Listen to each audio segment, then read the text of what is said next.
Hello everyone, welcome to study with me CA Anita. मेरा नाम है अनीता पालीवाल। दोस्तों, आज के इस वीडियो में हम बजट 2021 की हाइलाइट्स को डिस्कस करेंगे। वैसे तो अब तक आप ऑलरेडी काफ़ी सारी बजट्स की वीडियोस देख चुके होंगे, लेकिन इस वीडियो में हम एकदम जल्दी से जो भी बजट्स में मेन चेंजेस अमेंडमेंट्स आए हैं उसको डिस्कस करेंगे। हम डीपली नहीं जाएंगे क्योंकि अब तक आप सभी लोग सारा बजट समझ चुके हैं। तो यहाँ पे हम सिर्फ एक समरी फॉर्म में एक रिकैप करेंगे अपना बजट 2021 की हाइलाइट्स को। तो चलिए स्टार्ट करते हैं। सबसे पहले आपको पता है there is no change in the income tax rates. Income tax rate में कोई चेंज नहीं लाया गया है, ना तो इंडिविजुअल के लिए ना ही नॉन इंडिविजुअल एसएससीज के लिए। उसके बाद सेकंड, एक एलटीसी कैश स्कीम सरकार ने दी है उन एम्प्लॉयज़ को जिनको एलटीसी मिलता है, एलटीसी अलाउंस मिलता है, लेकिन बिकॉज ऑफ द कोरोना वो कहीं बाहर घूमने नहीं जा पाए हैं और इस वजह से जो उनकी एलटीसी की एग्जेम्पशन होती है वो उनको नहीं मिल पाने की वजह से सरकार ने ये स्कीम लाया है, जिसके अंदर कहा गया है कि अगर वो एम्प्लॉयज़ परचेजेस करते हैं बिटवीन अक्टूबर 2020 से मार्च 2021 के बीच में, और कैसे परचेजेस करते हैं, उन गुड्स और सर्विसेज की परचेजेस करते हैं जिसके ऊपर जीएसटी का रेट 12% या उससे ज़्यादा है। यानी कि अगर कोई एम्प्लॉय अक्टूबर 2020 से लेकर मार्च 2021 के बीच में परचेजेस करता है अपनी फैमिली के लिए, और उन परचेजेस के ऊपर जो जीएसटी रेट है वो 12% या उससे ज़्यादा के एप्लीकेबल है, तो वो एग्जेम्पशन ले सकता है अपनी एलटीसी अलाउंस में से। और वो एग्जेम्पशन कितनी होगी? एग्जेम्पशन होगी आपकी 1/3 ऑफ द एक्सपेंस, या फिर जो आपको एलटीसी का अमाउंट मिला है, ऑब्वियसली इससे ज़्यादा तो आप ले नहीं पाएंगे। सो 1/3 ऑफ एक्सपेंस और amount received as LTC whichever is less. और एक बात और आपको ध्यान रखनी है, आपको ये कैप लगाना है यहाँ पर एक कि आप पर फैमिली मेंबर 36,000 रुपये से ज़्यादा की एग्जेम्पशन नहीं ले सकते हैं। हम डिटेल में कोई भी पॉइंट डिस्कस नहीं करेंगे। अगर आपको किसी भी पर्टिकुलर पॉइंट में, किसी भी पर्टिकुलर अमेंडमेंट में आपको डिस्कशन चाहिए ज़्यादा, तो आप मुझे कमेंट बॉक्स में बता सकते हैं। हम उसके ऊपर एक सेपरेट एनालिसिस वीडियो बना सकते हैं। उसके बाद थर्ड अमेंडमेंट जो सेक्शन 80EE है, जो बोलता है कि अगर आप अफोर्डेबल हाउसिंग के लिए लोन लेते हैं और वो लोन आपको सैंक्शन होता है बिटवीन 1 अप्रैल 19 से 31 मार्च 2021, तो आपको उस हाउसिंग लोन के ऊपर जो इंटरेस्ट आप पे करते हैं उसकी डिडक्शन दी जाती है अप टू ₹1,50,000। अब सरकार ने इस 31 मार्च 2021 को 1 साल से और बढ़ा दिया है। यानी कि अब अगर आप ये लोन लेते हैं अफोर्डेबल हाउसिंग स्कीम के अंतर्गत और वो आप लोन लेते हैं 31 मार्च 2022 तक, तो भी आप एलिजिबल हैं इस डिडक्शन के लिए।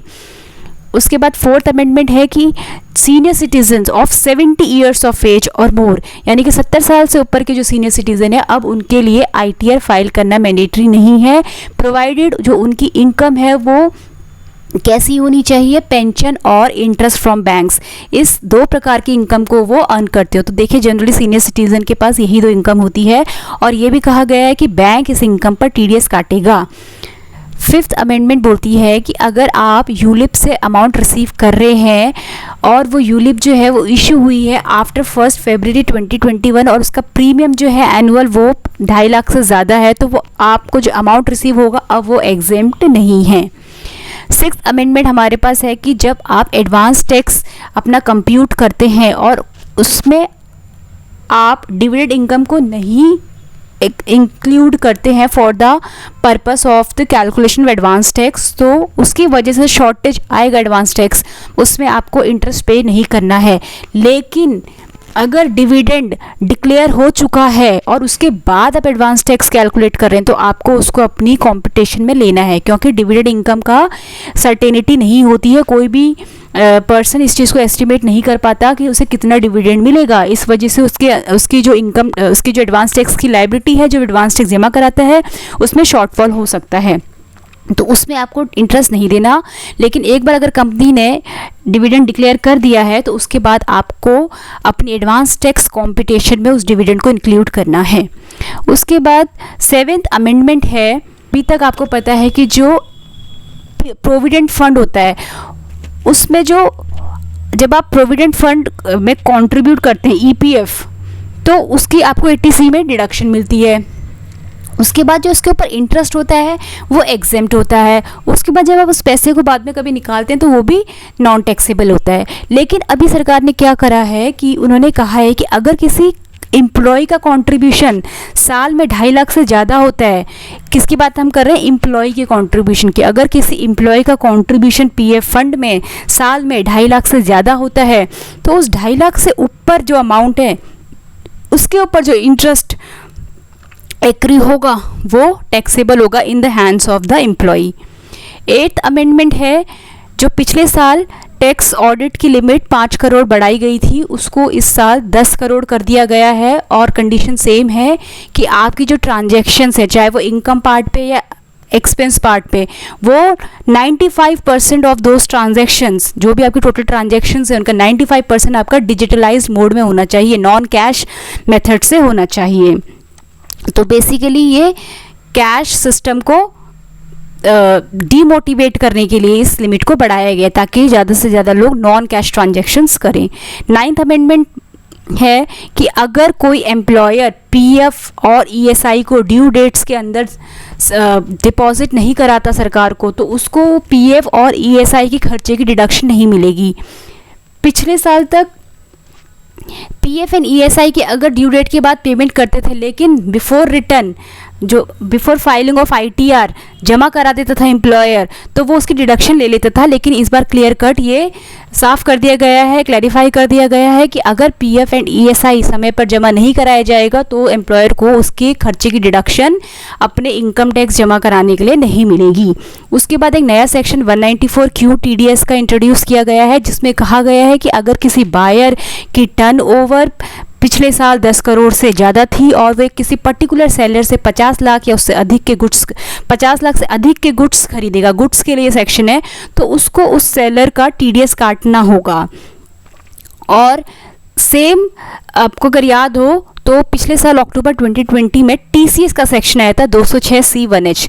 अब इन्होंने सेम ट्रांजैक्शन पर टीडीएस सेक्शन इंट्रोड्यूस किया है 194Q सेक्शन के अंदर। उसके बाद 11th अमेंडमेंट देखिए, सेक्शन 80IAC बोलता है कि अगर आप एक स्टार्टअप हैं, अगर आप 80IAC के अंतर्गत जो स्टार्टअप्स होते हैं जिनको 100% प्रॉफिट का डिडक्शन दिया गया है, अगर आप वो एलिजिबल स्टार्टअप हैं तो आपके लिए डेट ऑफ इनकॉर्पोरेशन को 1 साल से बढ़ा दिया गया है। तो पहले ही 31 मार्च 2021 तक थी आपको इनकॉर्पोरेट होना था तो आपको टैक्स हॉलीडे पीरियड दिया जा रहा था, अभी वो टैक्स हॉलीडे पीरियड 1 साल से और बढ़ा दिया गया है, मार्च 2022 तक इस पीरियड को कर दिया गया है। सिमिलर वे में सेक्शन 80IBA कहता है जो बिल्डर्स हैं जो अफोर्डेबल हाउसिंग प्रोजेक्ट्स लगाते हैं उनके लिए कहा गया है कि अगर पहले ये डेट 31 मार्च 2021 थी, उनके लिए भी टैक्स हॉलीडे पीरियड बढ़ा दिया है, 31 मार्च 2022 कर दिया है। अगर वो 31 मार्च 2022 तक अपने प्रोजेक्ट की सैंक्शन ले लेते हैं तो वो भी 80IBA के अंतर्गत 100% डिडक्शन ऑफ प्रॉफिट्स के लिए एलिजिबल होंगे। उसके बाद बोला गया है 13th अमेंडमेंट कि गुडविल अगर किसी कंपनी ने परचेज करी है और उसको अपनी बुक्स में शो कर रहा है और उसके ऊपर डेप्रिसिएशन क्लेम करता है एवरी ईयर, तो अब ऐसा नहीं करना है, गुडविल के ऊपर कोई भी डिडक्शन डेप्रिसिएशन अंडर सेक्शन 32 नहीं मिलेगी। उसके बाद जो प्रिजम्पटिव टैक्सेशन है अंडर सेक्शन 44ADA उसमें साफ साफ बता दिया गया है कि लिमिटेड लायबिलिटी पार्टनरशिप को 44ADA अवेलेबल नहीं है। उसके बाद rate of TDS and TCS को बढ़ा दिया गया है उन डिडक्टीज़ के लिए जिन्होंने पिछले 2 सालों से अपनी आईटीआर फाइल नहीं करी है। तो अगर आप किसी का टीडीएस काटते हैं, किसी से टीसीएस कलेक्ट करते हैं, तो अब आपको देखना पड़ेगा कि आप जिसका टीडीएस काट रहे हैं वो डिडक्टी जो है उसने अपने पिछले 2 सालों में आईटीआर फाइल करी है या नहीं करी है। उसके बाद 16 नंबर देखिए, ITAT proceedings will be faceless. अब तक जो असेसमेंट प्रोसीडिंग्स थी टिल CIT अपील तक उसको फेसलेस किया गया था, अब इस बारी से ITAT प्रोसीडिंग्स को भी फेसलेस कर दिया गया है। अब आपको डिपार्टमेंट जाने की ज़रूरत नहीं है। 17 नंबर में देखिए, जब आप अपनी ITR फाइल करते हैं, आप अपने इनकम टैक्स में लॉगिन करके अपना प्रीफिल डेटा वहाँ से इंपोर्ट करते हैं और फिर उस प्रीफिल डेटा में आपको आपकी जैसे बैंक डिटेल्स, आपकी पर्सनल डिटेल्स, आपकी TDS की डिटेल्स, ये सब उसमें आपको ऑलरेडी फिल्ड मिल जाती है जिसमें आपको दोबारा से नहीं भरना पड़ता। अब capital gain and dividend income के लिए भी बोला गया है कि जब आप प्रीफिल डेटा इंपोर्ट करेंगे तो उसमें आपकी capital gain during the year और dividend income during the year भी इंक्लूड हो जाएगा। उसके बाद जो स्मॉल कंपनी की डेफिनेशन है उसको रिवाइज किया गया है।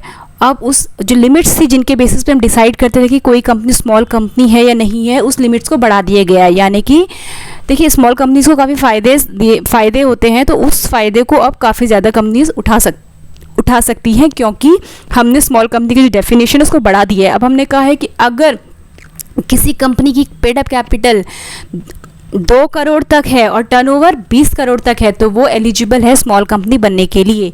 और लास्ट में एक अमेंडमेंट मैंने इंक्लूड करी है जिसमें हमने बात करी है 1% कंपनी की। अब 1% कंपनी किसी भी टाइम पर नॉर्मल कंपनी अपने आप को बना सकती है। दूसरा, एक NRI अब 1% कंपनी बना सकता है। और जो रेसिडेंसी लिमिट होती है इंडियन सिटीज़न की, जो OPC बनाना चाहता है, उसको हमने रिड्यूस कर दिया है 182 डेज से 120 डेज़।